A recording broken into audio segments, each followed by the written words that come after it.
ओम नमो भगवते वासुदेवाय नमः। हर हर महादेव। अर्जुन, नाभि के पुत्र जो ऋषभ नाम से प्रसिद्ध हुए हैं, उनके नाम पर कलयुग में नाना प्रकार के पाखंडपूर्ण मतवादों की कल्पना हो जाएगी, जो लोगों को मोह में डालने वाली होगी। उन्हें ऋषभ जी के पुत्र भरत हुए और भरत के शतशृंग हुए, शतशृंग के 8 पुत्र और एक कुमारी कन्या हुई। पुत्रों के नाम इस प्रकार हैं: इंद्रदीप, कसेरु, ताम्रदीप, गभस्तमान, नाग, सौम्य, गंधर्व तथा वरुण। इनके अतिरिक्त जो कन्या थी, उसके मुख की आकृति बकरी के मुख के समान थी। ऐसा होने का एक महान आश्चर्य युक्त कारण था, जिसे बताता हूँ, वो सुनो। महिसागर के तट पर जो स्तंभ तीर्थ है, उसके समीपवर्ती दुर्गम प्रदेश में एक दिन एक बकरी अपने झुंड से भटक कर चली आई। वहां लता पताओं से एक जाल सा बन गया था। बकरी प्यास से पीड़ित थी। वे ज्यों ही उधर से निकली कि उस जाल में फंसकर मृत्यु को प्राप्त हो गई। कुछ समय के पश्चात उसके शरीर का सिर से नीचे का भाग टूटकर सब पापों का निवारण करने वाले सर्व तीर्थ में महिसागर संगम में गिर पड़ा। उस दिन शनिश्चर तथा अमावस्या का भी योग था। सिर तो लता गुलम के उस जाल में फंसकर ज्यों का त्यों रह गया था, अतः जल में गिरने नहीं पाया। शेष शरीर महिसागर के जल में गिरा था। अतः उस तीर्थ के प्रभाव से वे बकरी सिंगल देश में राजा शतशृंग की पुत्री हुई, परंतु उसका मुंह बकरी का ही रह गया था। शेष सभी अंग बड़े सुंदर थे। राजा शतशृंग पहले संतानहीन थे, अतः उनके यहाँ जो पुत्री हुई, वे उन्हें 100 पुत्रों के समान प्रिय थी, किंतु बकरी के तुल्य उसका मुख देखकर सब राज परिवार के लोगों को बड़ा विस्मय हुआ। राजा अपनी रानियों सहित बहुत दुखी हुए। धीरे धीरे वे कन्या युवावस्था को प्राप्त हुई। एक दिन उसने दर्पण में अपना मुंह देखा। देखते ही उसे अपने पूर्व जन्म का स्मरण हो आया। तब उसने माता पिता को अपने पूर्व जन्म का वृत्तांत बताकर उनसे वहां जाने के लिए आज्ञा ली और नाव के द्वारा वे स्तंभ तीर्थ में जा पहुंची। वहां राजकुमारी ने सर्वस्व दक्षिणा वाला दान दिया। तदंतर लता गुल्मों की जाल में ढूंढकर उसने अपने पूर्व जन्म के मस्तक का पता लगाया और संगम के समीप उसका दाह करके हड्डियों को महिसागर में फेंक दिया। तब उस तीर्थ के प्रभाव से उसका मुंह चंद्रमा के समान कांतिमान हो गया। देवता, दानव और मनुष्य सब उसके रूप से मोहित होकर बार बार उसे पाने के लिए राजा से याचना करते थे, किंतु वे उनमें से किसी को अपनी पत्नी बनाना नहीं चाहती थी। तत्पश्चात कुमारी ने प्रसन्नता पूर्वक अत्यंत दुष्कर एवं कठोर तपस्या प्रारंभ की। तपस्या करते करते जब 1 वर्ष पूरा हो गया, तब देवादिदेव महेश्वर ने उसे प्रत्यक्ष दर्शन दिया और कहा, मैं तुझे वर देने के लिए आया हूँ। तब राजकुमारी भगवान का पूजन करके इस प्रकार बोली, देवेश्वर, यदि आप प्रसन्न हैं और मुझे वर देना चाहते हैं तो इस तीर्थ में सदा निवास करें। भगवान शिव ने एवं वस्तु कहकर उसकी प्रार्थना स्वीकार की। इसे कुमारी को बड़ा हर्ष हुआ। जहाँ उसने बकरी के सिर का दाह किया था, वहीं वर्करेश नामक शिव की स्थापना हुई। वे आश्चर्यजनक समाचार सुनकर स्वस्तिक नाम वाला नागराज कुमारी को देखने के लिए तलातल लोक से आया। सिर के बल से आते समय वे पृथ्वी को जहाँ विदीर्ण करके बाहर निकला, वहाँ स्वस्तिक नामक कूप हो गया। वे कूप वर्केश्वर के ईशान कोण में है। उसे गंगा जी ने अपने जल से भर दिया। इससे वे सब तीर्थों का फल देने वाला हो गया। वहाँ शिवलिंग को स्थापित देख भगवान शिव ने प्रसन्न होकर ये वरदान दिया, जिनके शव का यहाँ दाह होगा और दाह करके महिसागर संगम में जिनकी हड्डियां डाली जाएंगी, वे दीर्घ काल तक स्वर्ग में निवास करने के पश्चात इस लोक में लौटने पर सब प्रकार के वैभव से परिपूर्ण प्रतापी राजा होंगे। जो मनुष्य महिसागर संगम के जल में स्नान कर भक्ति भाव से भगवान वर्करेश्वर का पूजन करता है, उसका मनोरथ सफल होता है। कार्तिक कृष्ण चतुर्दशी को जो मनुष्य श्रद्धा पूर्वक इस कूप में स्नान और अपने पितरों का तर्पण करके वर्करेश्वर का पूजन करेगा, वे सब पापों से मुक्त हो जाएगा। ऐसा वरदान पाकर वे पुण्य सिंगल देश में लौट आई और अपने पिता से वहां का सब वृत्तांत निवेदन किया। ये सुनकर राजा शतशृंग तथा अन्य सब लोग भी बड़े विस्मय को प्राप्त हुए। सबने उस महातीर्थ का गुणगान किया और उसके प्रति आदर का भाव रखकर वहां की यात्रा की। उस तीर्थ में स्नान और नाना प्रकार के दान करके वे सब लोग पुण्य सिंघल को लौट आए। तीर्थ की अद्भुत महिमा जानकर उन्हें बड़ी प्रसन्नता हुई। तदंतर राजा शतशृंग ने इस भारतवर्ष के 9 विभाग किए। उनमें से 8 तो उन्होंने अपने 8 पुत्रों को दिए और 9वां भाग कुमारी को अर्पित किया। नाना प्रकार के पर्वतों से सुशोभित उन भागों का मैं वर्णन करता हूँ। पुत्रों और कुमारी के नाम पर ही वे 9 खंड प्रसिद्ध है। तथा इंद्रदीप खंड, कसेरू खंड, ताम्रदीप खंड, गबस्तमत खंड, नाग खंड, सौम्य खंड, गंधर्व खंड, वरुण खंड और कुमारिका खंड। अब पर्वतों के नाम सुनो। महेंद्र, मल्ल, सुहेय, शुक्तिमान, श्रीच, विंध्य और पारियात्र। यही 7 यहाँ कुल पर्वत हैं। महेंद्र पर्वत से जो परे जो भाग है इसे इंद्रदीप कहते हैं। पारियात्र पर्वत के पीछे का क्षेत्र कुमारिका खंड माना गया है। ये सभी खंड एक एक सहस्त्र योजन का विस्तार करते हैं। अब नदियों के उद्गम स्थानों का संक्षिप्त में परिचय सुनो। वेद, स्मृति आदि नदियां पारियात्र पर्वत से प्रकट हुई मानी गई हैं। नर्मदा और सुरसा आदि सरिताएं विंध्य पर्वत से निकली हैं। शतधरु और चंद्रभागा, सतलज और चनाब आदि ऋक्ष पर्वत की संतान है। ऋक्षकुला और कुमारी आदि नदियां शुक्तिमान की शाखा से प्रकट हुई हैं। तापी, पयोशनी, निर्विंध्या, महानदी, कावेरी, कृष्णवेणी तथा भीमरथी ये सह के समीपवर्ती पर्वतों से निकली हुई मानी गई हैं। कृतमाला और ताम्रपर्णी आदि सरिताएं मल्य पर्वत से निकली हैं। त्रिसामा और ऋष्यकुल्या आदि महेंद्र पर्वत से प्रकट हुई हैं। इस प्रकार राजा अपने पुत्रों तथा कुमारी को भारतवर्ष के विभिन्न भाग देकर स्वयं उत्तर दिशा में शतशृंग पर्वत पर चले गए और वहां घोर तपस्या करके ब्रह्मलोक को प्राप्त हुए। इधर महाभाग्यशालिनी कुमारी स्तंभ तीर्थ में रहकर कुमारी का खंड की आय से दान देती हुई तपस्या करने लगी। तदंतर कुछ काल के बाद कुमारी के 8 भाइयों से 9 पुत्र उत्पन्न हुए। वो महान पराक्रम बल और उत्साह से संपन्न थे। एक दिन वे सबके सब वहां आकर कुमारी से बोले, शुभे, तुम हमारे कुल की देवी हो, हम पर कृपा करो। हम लोग 72 भाई हैं और हमारे पास 8 खंड हैं। तुम स्वयं ही बंटवारा करो, हम सब लोगों को दे दो, जिससे हम लोगों में फूट न होने पाए। उनके ऐसा कहने पर सब धर्मों को जानने वाली कुमारी ने भारतवर्ष के 9 खंडों के 72 भाग किए। मंडल प्रदेश में 4 करोड़ ग्रामों को सम्मिलित किया गया। 2.5 करोड़ ग्रामों से युक्त प्रदेश बालाक कहलाते हैं। खुरासान देश में 1.25 करोड़ गांव है। अंधल में 4 लाख, नेपाल में 1 लाख ग्राम है। कान्य कुब्ज देश 36 लाख ग्रामों से युक्त बताया गया है। जनक प्रदेश 72 लाख और गौड़ देश में 18 लाख गौ हैं। कामरूप में 9 लाख, लाहौर मालदेश में 9 लाख, कांतीपुर में 9 लाख, माचीपुर में 9 लाख तथा जालंधर तथा लोहपुर देश में भी 9 लाख ही गांव बताए गए हैं।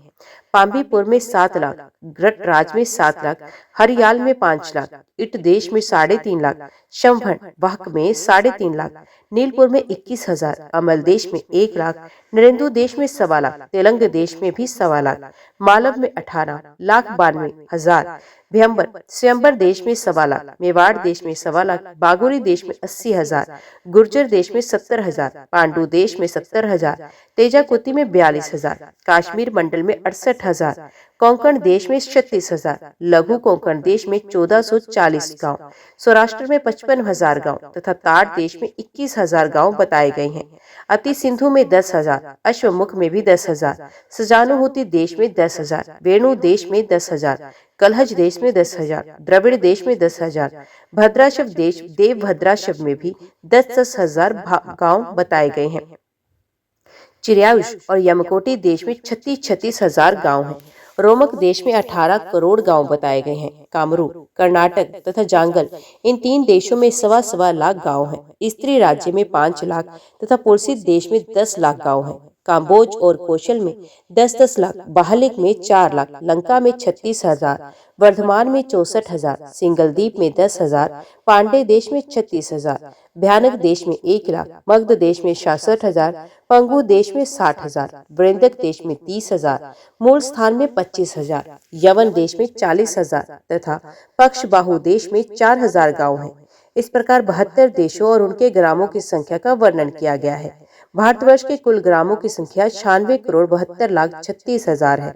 इस प्रकार कुमारी ने समुद्र तक के 9 खंडों का विभाग करके वे सब अपने भतीजों को दे दिए। यद्यपि भतीजे अपनी बुआ का अंश नहीं लेना चाहते थे, तथापि उस देवी ने अपना भाग भी उन्हें ही दे दिया।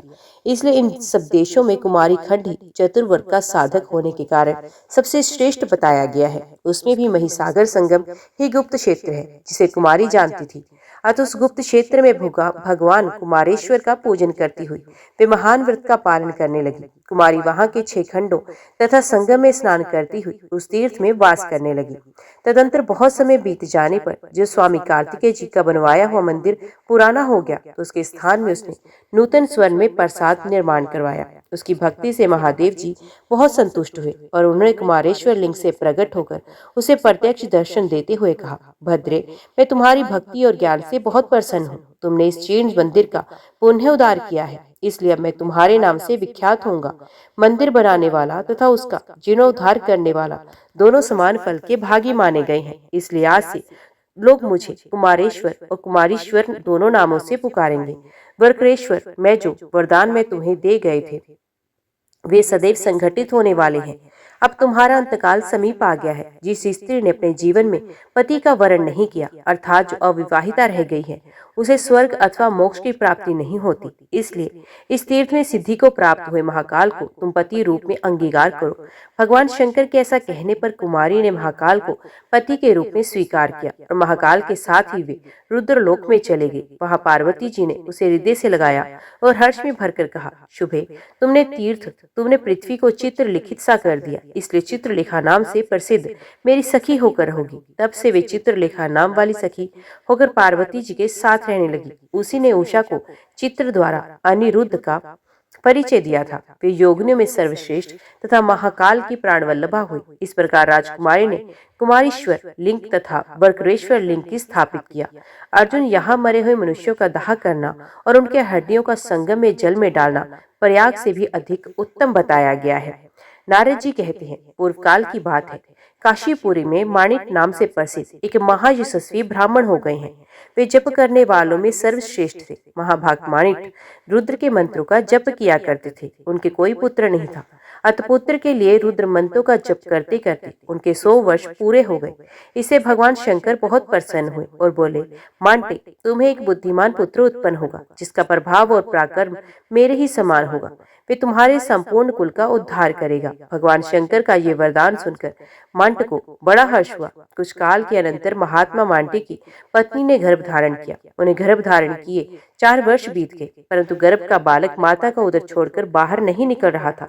तब मांटी ने उससे कहा, बेटा, विभिन्न योनियों में पड़े हुए जीव ये सोचा करते हैं कि हम सब मनुष्य योनि में जन्म लेंगे, जहाँ धर्म, अर्थ, काम और मोक्ष की प्राप्ति होती है, जिसमें किए हुए पूजन का महान फल होता है, तथा जहाँ पितरों और देवताओं के संतोषार्थ नाना प्रकार के धर्मानुष्ठान का अवसर प्राप्त होता है। ऐसे मनुष्य जन्म का जिसे पाने की अभिलाषा देवता भी करते हैं, तुम अनादर करके माता के उदर में ही क्यों स्थित हो रहे हो? गर्भ ने कहा, पिताजी, मैं भी ये सब कुछ जानता हूँ। वास्तव में ये जन्म मनुष्य जन्म परम दुर्लभ है, किंतु मैं काल के मार्ग से सदा ही बहुत डरता हूँ। विद्वान पुरुषों को उसी वस्तु के लिए यत्न करना चाहिए जो दुख युक्त ना हो। यदि मेरा ये मन भयानक एवं गंभीर काल से ताड़ित होकर भांति भांति के दोषों को ना प्राप्त हो, तो मैं परम दुर्लभ मनुष्य जन्म को शीघ्र ही प्राप्त कर सकता हूँ। ये सुनकर उसके पिता मांटे भगवान सदाशिव की शरण में गए और बोले, देव महेश्वर, मेरी रक्षा कीजिए। भगवान, आपने ही मुझे पुत्र दिया और आप ही उसे जन्म कराइए। तब मांटी की अतिशय भक्ति से संतुष्ट हो भगवान महेश्वर अपनी विभूतियों से बोले, ज्ञान, धर्म, वैराग्य तथा ऐश्वर्य और अज्ञान, अधर्म, अवैराग्य तथा अनैश्वर, तुम सब लोग शीघ्र जाओ और मांटी के पुत्र को समझाओ। तब वे विभूतियां उस गर्भ को समझाती हुई बोली, महामती मांटी कुमार, तुम्हें अपने मन में भय नहीं करना चाहिए। तो हम चारों धर्म, ज्ञान, वैराग्य और ऐश्वर्य तुम्हारे मन से कभी अलग नहीं होंगे। तत्पश्चात अधर्म आदि बोले, हम तुम्हारे पास नहीं आएंगे, तुम्हें नमस्कार है, तुमको हमसे कोई भय नहीं। इन विभूतियों के द्वारा ऐसा आश्वासन मिलने पर वे गर्भ का बालक शीघ्र ही बाहर निकल आया। बाहर जन्म लेते ही वे कांपने और रोने लगा। तब विभूतियों ने कहा, मांटे, तुम्हारा पुत्र अब भी काल मार्ग से भयभीत होकर कांपता और रोता है, इसलिए ये काल भीति नाम से प्रसिद्ध होगा।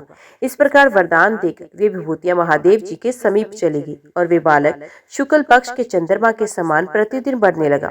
संस्कारों के सुसंस्कृत होने पर उस बुद्धिमान बालक ने पाशुपत मंत्र की दीक्षा ली और साधु जाति आदि 5 मंत्रों का जप करते हुए वे तीर्थ यात्रा में तत्पर हो गया। अर्जुन, महिसागर संगम रूप गुप्त क्षेत्र के गुणों का वर्णन कर सुनकर काली भीति भी वहां आ गया और मही के जल में स्नान करके 1 करोड़ मंत्र का जप किया। जप समाप्त करके जब वे लौटा तो थोड़ी ही दूर पर उसने बिल्व का वृक्ष देखा, जहाँ जप करते समय उस ब्राह्मण की इंद्रिया लय को प्राप्त हो गई थी।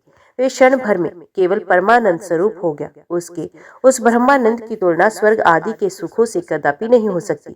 2 घड़ी तक समाधि में स्थित होने के पश्चात वे पुण्य पूर्वावस्था में आ गया। ये देखकर कालभीति को बड़ा विस्मय हुआ।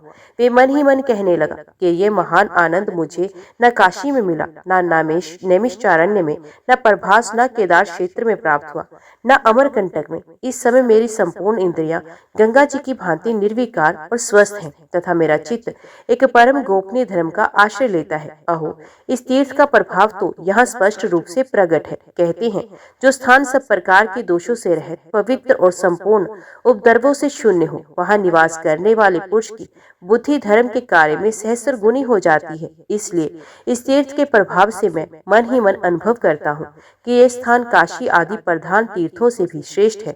अतः मैं यहीं रहकर बड़ी भारी तपस्या करूंगा। ऐसा विचार करके कालभीति उस बिल वृक्ष के नीचे एक पैर के अंगूठे के अग्रभाग से खड़े हो मंत्रों का जप करने लगे। जप का नियम ग्रहण करने के पश्चात वे 100 वर्ष तक जल की एक एक बूंद पीकर रहे।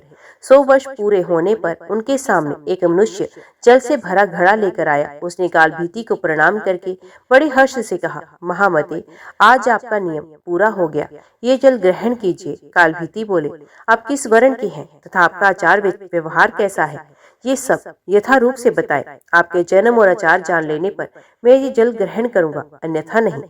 आगंतुक मनुष्य बोला, मैं अपने माता पिता को नहीं जानता, अपने आप को सदा इसी रूप में देखता हूँ। आचारों और धर्मों से मेरा कोई प्रयोजन नहीं। कालभीति ने कहा, यदि ऐसी बात है तो मैं आपका जल कभी ग्रहण नहीं करूंगा। इस विषय में मेरे गुरु ने वैदिक सिद्धांत के अनुसार जो उपदेश दिया है वे सुनो। जिसके कुल का ज्ञान न हो, जिसके जन्म में वीर शुद्धि का अभाव हो, उसका अन्न खाने और जल पीने वाला साधु पुरुष तत्काल कष्ट में पड़ जाता है। जो हीन वर्ण का हो तथा जो भगवान शिव का भक्त नहीं है, इन 2 प्रकार के मनुष्य को दान देते समय उसे लेने का अनधिकारी समझना चाहिए। आगंतुक मनुष्य बोला, तुम्हारी इस बात पर मुझे हंसी आती है। अहो, तुम बड़े अविवेकी हो। जब सब भूतों में सदा भगवान शंकर ही निवास करते हैं तो किसी के प्रति भी भली बुरी बात नहीं कहनी चाहिए, क्योंकि इससे भगवान शिव की ही निंदा होती है। जो अपने और दूसरे के बीच अंतर मानता है, उस भेददर्शी पुरुष के लिए मृत्यु अत्यंत घोर भय उपस्थित करती है। अथवा यदि शुद्धि का भी विचार किया जाए तो बताओ, इस जल में क्या पवित्रता है? ये घड़ा मिट्टी का बना हुआ है और अग्नि से पकाया गया है, फिर जल से भर दिया गया है। इन सब वस्तुओं में तो कोई अशुद्धि है ही नहीं। यदि कहें कि मेरे संसर्ग से अशुद्धि आ गई है तो ये भी स्पष्ट नहीं, क्योंकि वैसी दशा में जब मैं इस पृथ्वी पर हूँ तो आप यहाँ क्यों रहते हैं? बताइए, आप क्यों इस पृथ्वी पर चलते हैं, आकाश में क्यों नहीं चलते? अति इस प्रकार विचार करने पर आपकी बात मूर्खों किसी जान पड़ती है। कालभीति ने कहा, यदि ऐसा कहा जाता है कि संपूर्ण भूतों में एक शिव ही है, तो कथन मात्र के लिए सबने शिव मानने वाले नास्तिक लोग भक्ष्य भोज्य आदि पदार्थों को छोड़कर मिट्टी क्यों नहीं खाते, राख और धूल क्यों नहीं फेंकते? इसलिए संसार की व्यवहार सिद्धि के लिए एक मर्यादा स्थापित की गई है, जो समय से ही सफल होती है, अन्यथा नहीं। आप उस मर्यादा को श्रवण करें। पूर्व काल में ब्रह्मा जी ने इस 5 भौतिक जगत की सृष्टि की और उसे नाम में प्रपंच से बांध दिया। उस नाम प्रपंच के 4 भेद हैं, ध्वनि, वर्ण, पद और वाक्य। यही नामांतक प्रपंच के 4 आधार स्थान हैं। इनमें ध्वनि नाद स्वरूप है, ओंकार पूर्वक संपूर्ण अक्षर ही वर्ण कहलाते हैं। शिवम, ये सुबंध शब्द पद है, और शिवम भजेत, शिव का भजन करे, ये विधि ही एक तृणत क्रिया से अन्वित होने के कारण वाक्य कही गई है। वे वाक्य भी 3 प्रकार का होता है, ऐसा श्रुति का सिद्धांत है। पहला प्रभु सम्मत, दूसरा सुहृद सम्मत तथा तीसरा कांता सम्मत। यही त्रिविध वाक्य माने गए हैं। जैसे स्वामी सेवक को यह आदेश देता है कि अमुक काम करो, ये प्रभु सम्मत वाक्य है। उसी प्रकार श्रुति और स्मृति दोनों प्रभु सम्मत वाक्य का प्रयोग करती हैं, स्वामी की भांति आज्ञा देती हैं।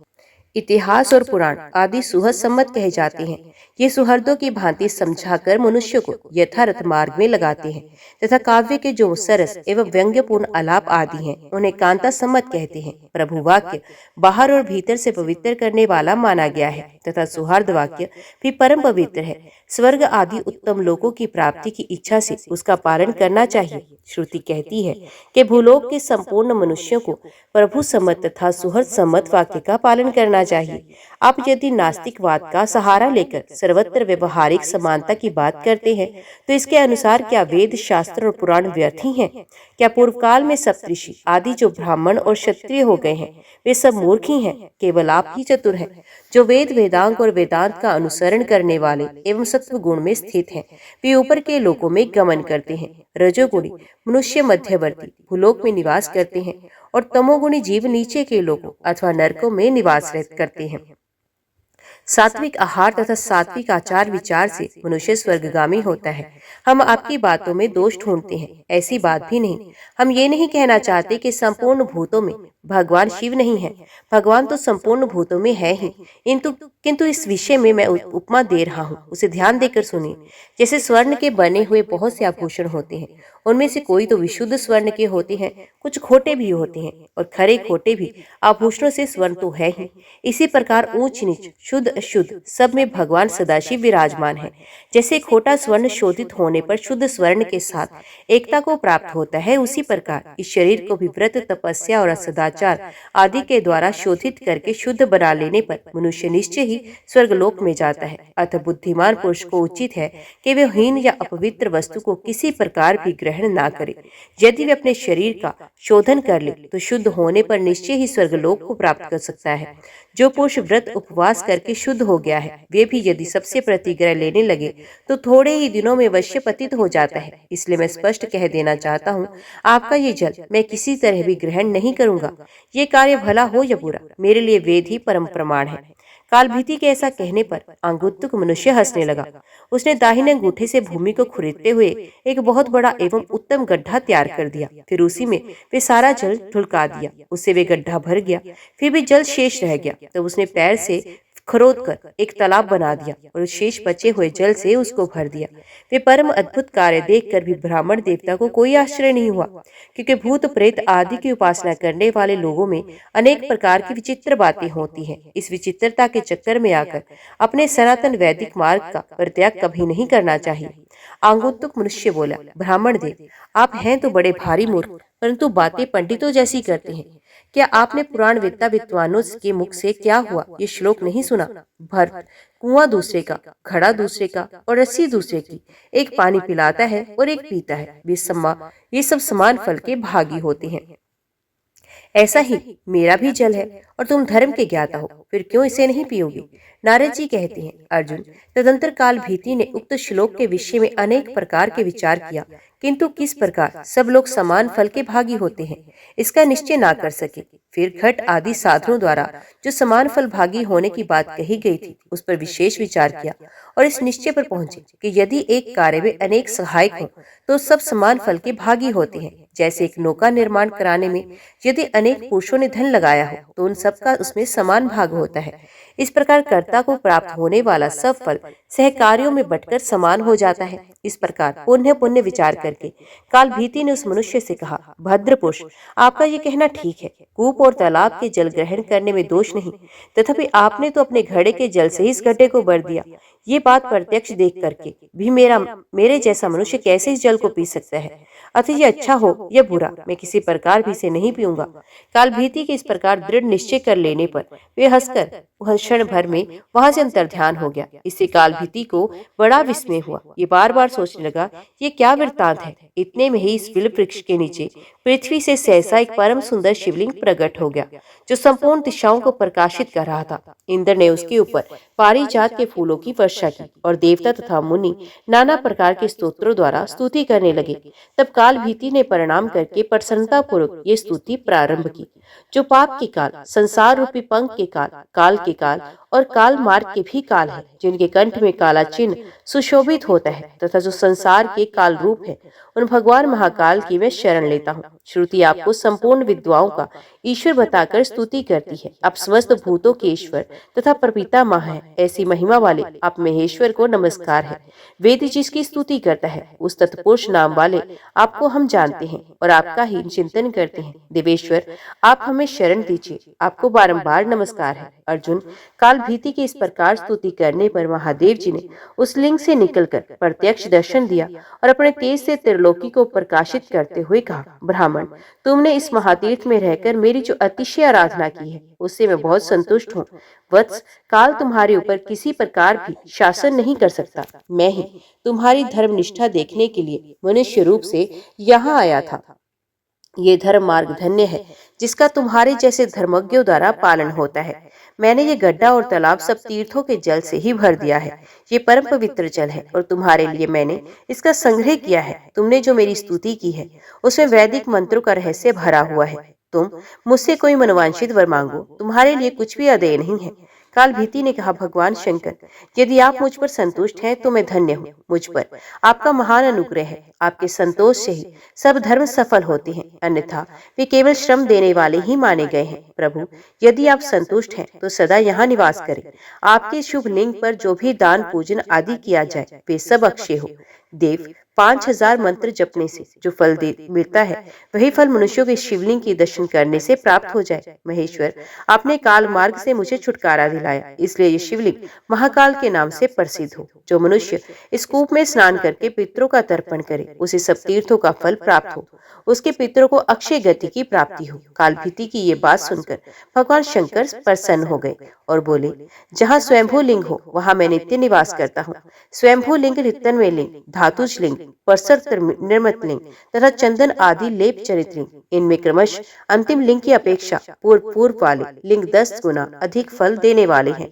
आकाश में तारका में लिंग, पाताल में हाटकेश्वर लिंग तथा भूमंडल पर स्वयंभू लिंग, ये तीनों शुभ होते हैं। तुमने विशेष रूप से जिसके लिए प्रार्थना की वे सब पूर्ण हो। यहाँ फूल, फल, पूजा, नैवेद्य और स्तुति निवेदन करना तथा दान या दूसरा कोई भी शुभ कर्म करना सब अक्षय होगा। बेटा, माघ के कृष्ण पक्ष की चतुर्दशी को शिव योग में जो लिंग आर्चन के पहले कूप में स्नान करके पितरों का तर्पण करेगा उसे सब तीर्थों के फल की प्राप्ति होगी तथा उसके पितरों की अक्षय गति होगी। उसी दिन की रात्रि में जो प्रत्येक प्रहार में महाकाल का पूजन करेगा उसे सब लिंगों के समीप जागरण करने का फल प्राप्त होगा।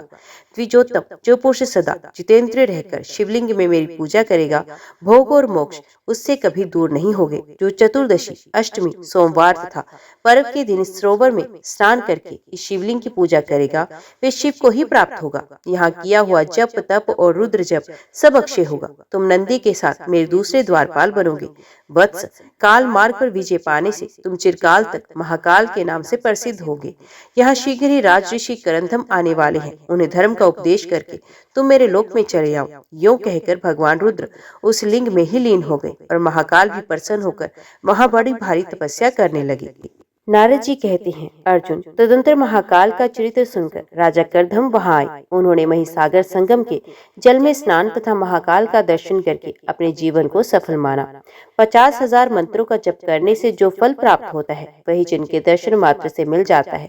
उन्हें भगवान महाकाल की विशेष पूजा अर्चा करके राजा ने उनको प्रणाम किया और उनकी स्तुति करके उन्हीं के समीप बैठ गए। तत्पश्चात भगवान शिव के वचन का स्मरण करके मुस्कुराते हुए महाकाल जी ने राजा की अगवानी की और स्वागत सत्कार पूर्वक उन्हें अर्घ्य प्रदान किया। फिर कुशल प्रश्न के लिए पश्चात जब राजा सुखपूर्वक बैठे तो उन्होंने महाकाल जी से पूछा, भगवान, मेरे मन में सदा ये संशय बना रहता है कि मनुष्यों द्वारा पितरों का जो तर्पण किया जाता है उसमें जल तो जल में ही चला जाता है, फिर हमारे पूर्वज उसे तृप्त कैसे होते हैं? इसी प्रकार पिंड आदि का सब दान भी यही देखा जाता है, अतः हम ये कैसे मान लें ये पितृ आदि के उपभोग में आता है? महाकाल ने कहा, राजन, पितरों और देवताओं की योनि ही ऐसी होती है। ये दूर की कही हुई बातें सुन लेते हैं, दूर की पूजा भी ग्रहण कर लेते हैं और दूर की स्तुति से भी संतुष्ट होते हैं। इसके सिवा वे भूत, भविष्य और वर्तमान सब कुछ जानते और सर्वत्र पहुँचते हैं। पांचों तन मात्राएं, मन, बुद्धि, अहंकार और प्रकृति, इन 9 तत्वों का बना हुआ उनका शरीर होता है। इसके भीतर 10वें तत्व के रूप में साक्षात भगवान पुरुषोत्तम निवास करते हैं। इसलिए देवता और पितृ गंध तथा रस तत्व से तृप्त होते हैं, शब्द तत्व से रहते हैं तथा स्पर्श तत्व को ग्रहण करते हैं और किसी को पवित्र देखकर उनके मन में बड़ा संतोष होता है। जैसे पशुओं का भोजन तृण और मनुष्यों का भोजन अन्न कहलाता है, वैसे ही देव योनियों का भोजन अन्न का सार तत्व है। संपूर्ण देवताओं की शक्तियाँ अचिंत्य एवं ज्ञानगम्य है। अतः वे अन्न और जल का सार तत्व ही ग्रहण करते हैं। शेष जो स्थूल वस्तु है वे यही स्थित देखी जाती है।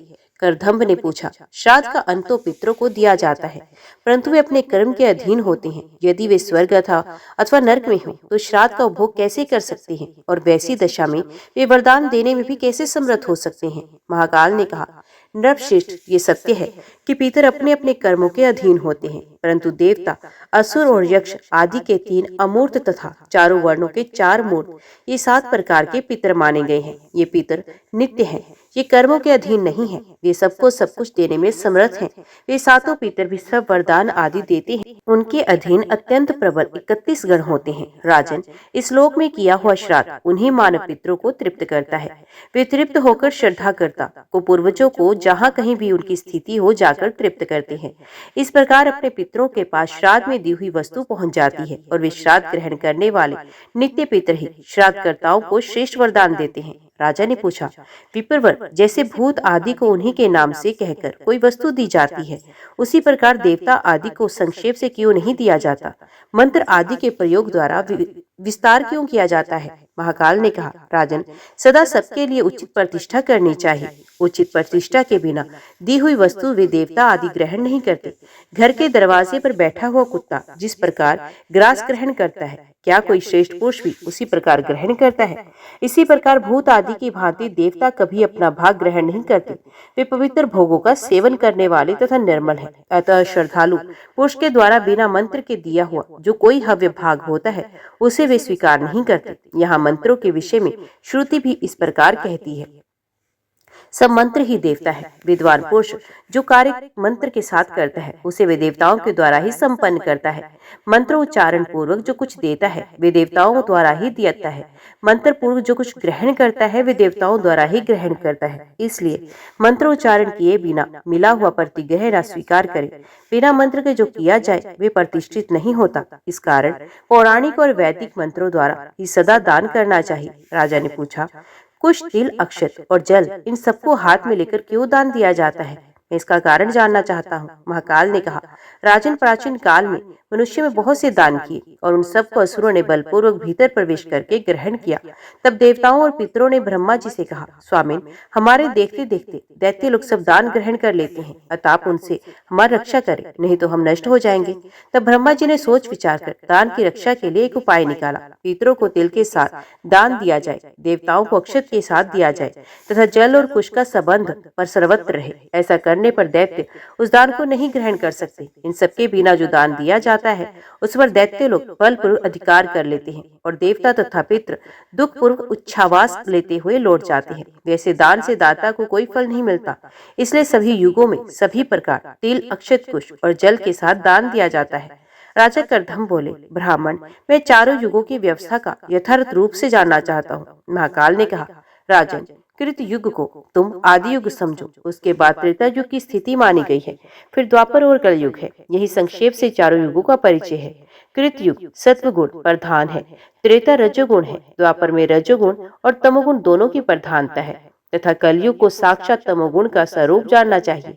अब चारों युगों में जो युग का प्रधान आचार है उसका वर्णन करता हूँ। कृत्य युग में ध्यान प्रधान है, त्रेता में यज्ञ को ही प्रधान कहा जाता है, द्वापर में सत्य बर्ताव ही प्रधान धर्म है तथा कलयुग में दान ही सर्वोत्तम धर्म बताया गया है। कृत युग में मानसिक सृष्टि होती है, उस समय सबके जीवन निर्वाह की वृत्ति रस और उल्लास से परिपूर्ण होती है। समस्त प्रजा तेजस्विनी होती है, सब प्राणी सदा तृप्त रहते हैं, सभी आनंद मगन तथा सुखभोग की सुविधा से संपन्न होते हैं। उनमें कोई ऊंच या नीच नहीं होता। संपूर्ण प्रजा समान रूप से शुभ कार्य में तत्पर रहती है। कृत युग में सब लोगों की आयु समान होती है, सबको सब उपलब्ध होता है, रूप और सौंदर्य ही सब में समान देखे जाते हैं, किसी में अप्रसन्नता नहीं, उद्वेग नहीं, द्वेष नहीं, ग्लानि नहीं। उस समय वर्णाश्रम व्यवस्था होती है, वर्ण संकर का नाम नहीं होता। कुछ लोग पर्वतों पर और उसके आसपास तथा कुछ लोग समुद्र के तट पर निवास करते हैं। सब पर दया करना उस समय की प्रजा को विशेष प्रिय जान पड़ता है।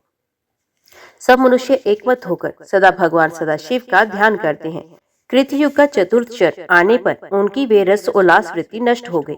तब उनके लिए ग्रह का काम देने वाले कल्प वृक्ष उत्पन्न हो गए। वे वृक्ष ही उनके लिए वस्त्र, आभूषण तथा फल उत्पन्न करने लगे। और वृक्षों पर ही उनके लिए पत्ते पत्ते में उत्तम गंध, उत्तम रंग और उत्तम रस से युक्त अत्यंत बलवर्धक मधु तैयार होने लगा। उसे मधुमक्खियों ने ही बनाया था। कृतयुग के अंतिम चरण में उसी से प्रजा अपने जीवन का निर्वाह करती थी। उसी मधु ने सेवन से सब लोग हृष्ट पुष्ट, अधिक बलशाली तथा निरोग रहते थे। तदंतर कुछ काल के बाद जब मनुष्यों की रसेंद्रियां प्रबल हो गई, तो युग का प्रभाव पड़ने से सब लोगों में भगवान के ध्यान की प्रवृत्ति कम होने लगी और वे उन वृक्षों तथा बिना मक्खी के उत्पन्न हुए मधु पर भी बलपूर्वक अधिकार करने लगे। उनके इस लोभ दोष जनित अनाचार से वे कल्प वृक्ष कहीं कहीं मधु के साथ ही अदृश्य हो गए।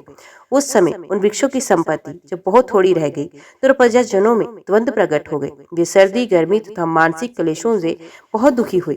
तब उन्होंने अपने को आच्छादित करने के लिए घर बनाए। उस समय त्रेता युग के प्रारंभ में उनके लिए पुण्य दूसरी सिद्धि प्रकट हुई।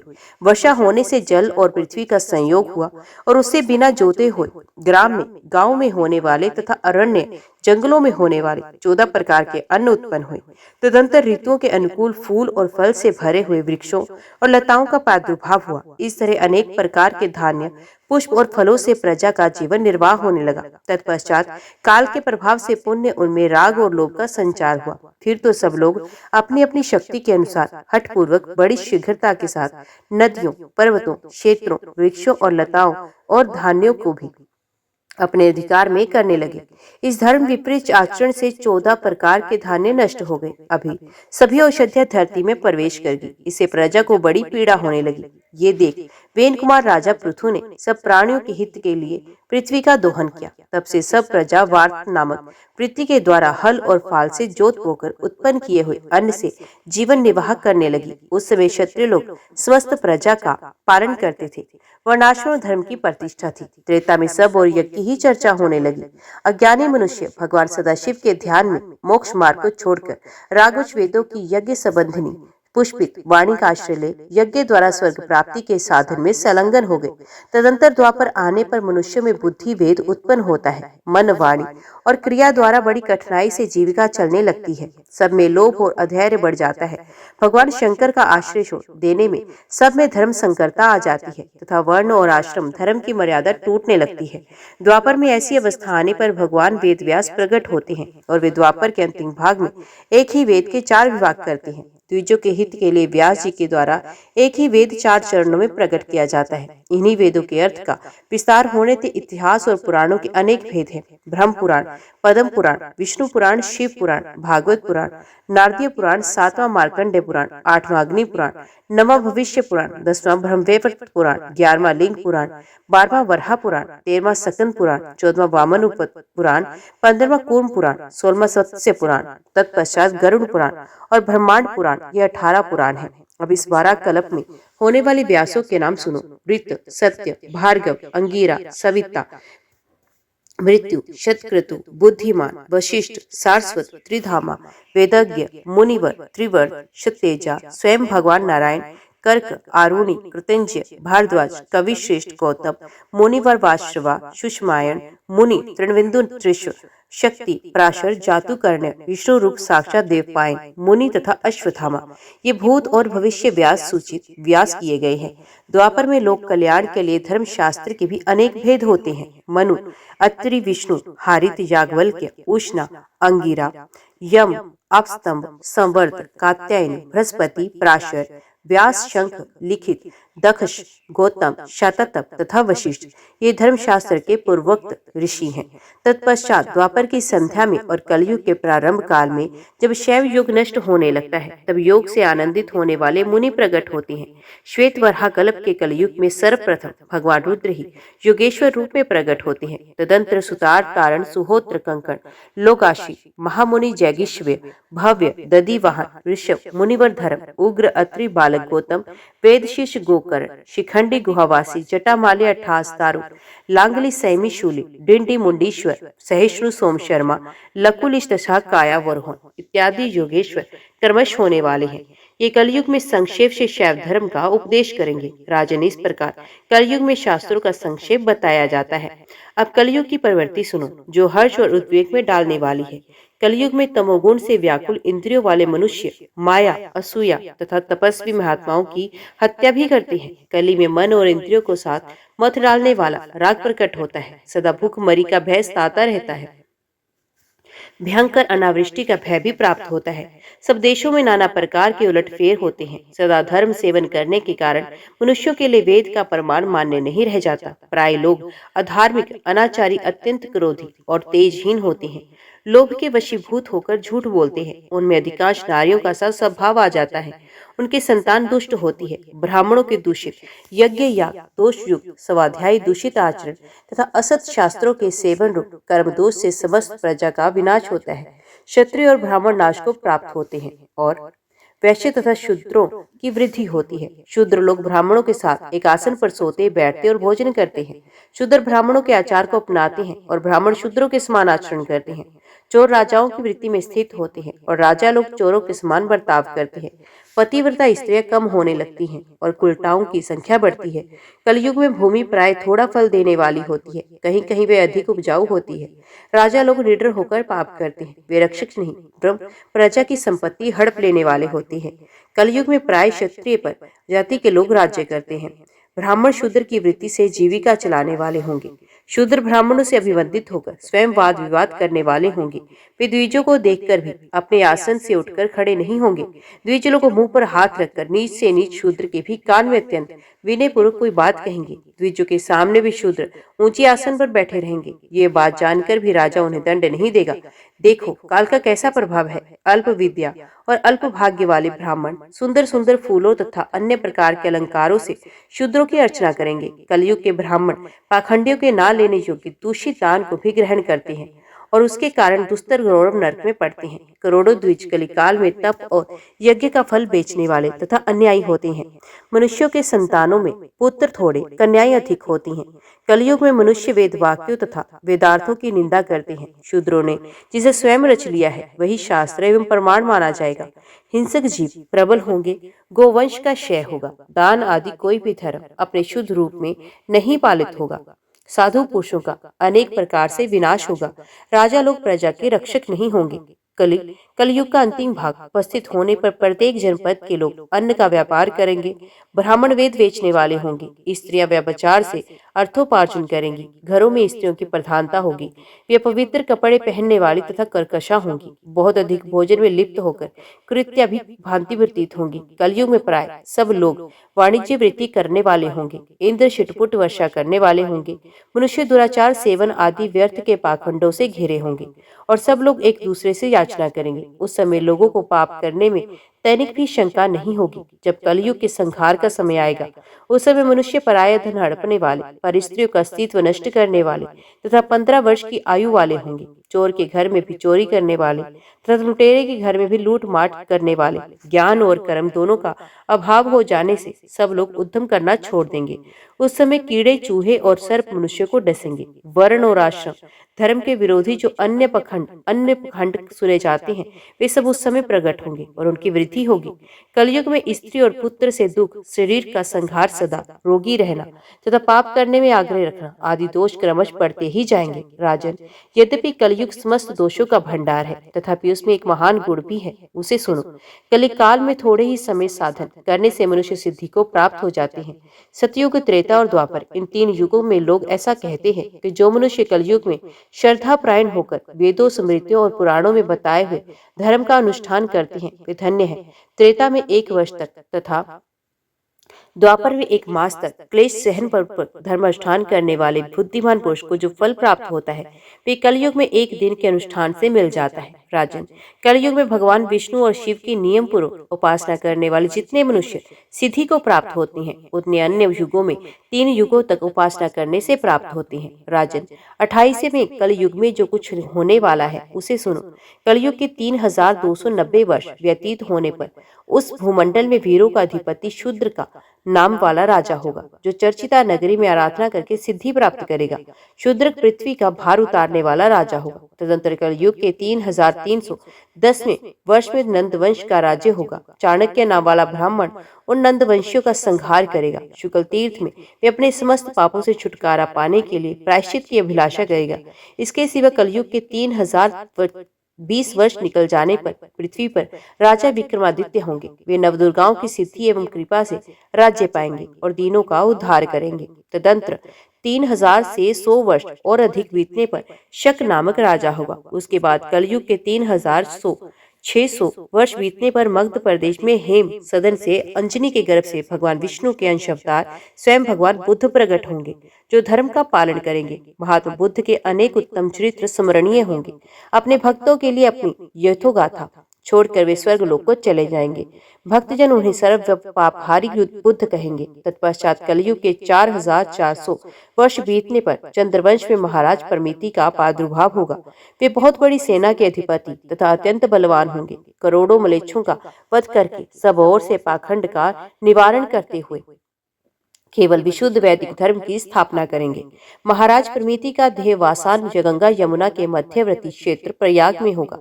तत्पश्चात किसी समय काल के प्रभाव से जब प्रजा अत्यंत पीड़ित होने लगी, तब भयंकर अधर्म का आश्रय लेकर शट्टापूर्व बर्ताव करेगी। कोई बंधन न हारने के कारण सब लोग लोभ से व्याप्त हो झुंड के झुंड निकलकर एक दूसरे को लूटेंगे और मारेंगे। सभी श्रम से पीड़ित हो अत्यंत व्याकुल रहेंगे। उस समय वैदिक और स्मार्त धर्म नष्ट हो जाने पर सब एक दूसरे के घात से नष्ट होंगे। धार्मिक और सामाजिक मर्यादा का उल्लंघन करेंगे। सब में करुणा, स्नेह और लज्जा का अत्यंत अभाव हो जाएगा। सभी लोग नाटे कद के होंगे। उनकी पूरी आयु 25 वर्ष की होगी। उनके मन और इंद्रियां विषाद से व्याकुल होंगी और वे घर तथा स्त्री का परित्याग करके हाहाकार करते हुए बाहर भटकेंगे। वर्षा न होने से सबकी जीविका मारी जाएगी और सब लोग दुखी हो कृषि और पशुपालन का काम छोड़कर पर्वतों पर रहने लगेंगे। अपना देश छोड़कर नदी और समुद्र के तट पर निवास करेंगे। पर्वतों की गुफाओं में रहेंगे। अत्यंत दुखी हो मांस और मूल फल से जीवन निर्वाह करेंगे। पुराने चिथड़े, वलकर और पत्ते तथा मृग चर्म धारण करेंगे। सभी अकर्म्य तथा अनावश्यक साधनों से रहित होंगे। उस समय शाल्य नामक मलेच्छ धर्म का विनाश करने के लिए उन सबका संहार करेगा। उत्तम, मध्यम और अधम सब प्रकार की श्रेणियों का विनाश करने वे अत्यंत भयंकर कर्म करने वाला होगा। तब उसका वध करने के लिए संपूर्ण जगत के स्वामी साक्षात भगवान विष्णु संभल ग्राम में श्री विष्णु यशा के पुत्र होकर अवतीर्ण होंगे और श्रेष्ठ ब्राह्मणों के साथ जाकर उस शाल्य नाम वाले मलेच्छ का संहार करेंगे। वे सब और घूम घूम कर करोड़ों अरबों पापियों का वध करके उस धर्म का पालन करेंगे जो वेद मूलक है। साधु पुरुषों के लिए धर्म रूपी नौका का निर्माण करके अनेक प्रकार की लीलाएं करने के पश्चात वे भगवान कल की परम धाम में पधारेंगे। राजन, उसके बाद फिर सतयुग का आरंभ होगा। प्रथम सतयुग, अंतिम सतयुग तथा 28वां कलयुग ये अन्य युगों से कुछ विशिष्टता रखती हैं। शेष युगों की प्रवृत्ति औरों के समान ही होती है। कलयुग बीतने पर सतयुग के प्रारंभ में राजा मरु अथवा पुरु से सूर्यवंश, देवापति, चंद्रवंश तथा ऋतुदेव से ब्राह्मण वंश की परंपरा चालू होगी। राजन, इस प्रकार चारों युगों की व्यवस्था बदलती रहती है। चारों युगों में वही लोग धन्य हैं जो भगवान शंकर और विष्णु का भजन करते हैं। ओम नमः शिवाय। हर हर महादेव। आज की वीडियो में इतना ही। उम्मीद करती हूँ वीडियो आपको पसंद आई होगी। वीडियो पसंद आई हो तो वीडियो को लाइक और चैनल को सब्सक्राइब जरूर कीजिएगा। ओम नमः शिवाय लिखकर कमेंट बॉक्स में अपनी हाजिरी और अपने सुझाव देना ना भूलेगा। तो मिलते हैं अगली कथा अगले अध्याय के साथ। तब तक के लिए देखते व सुनते रहिए। जय मां कंजक, जय माता दी।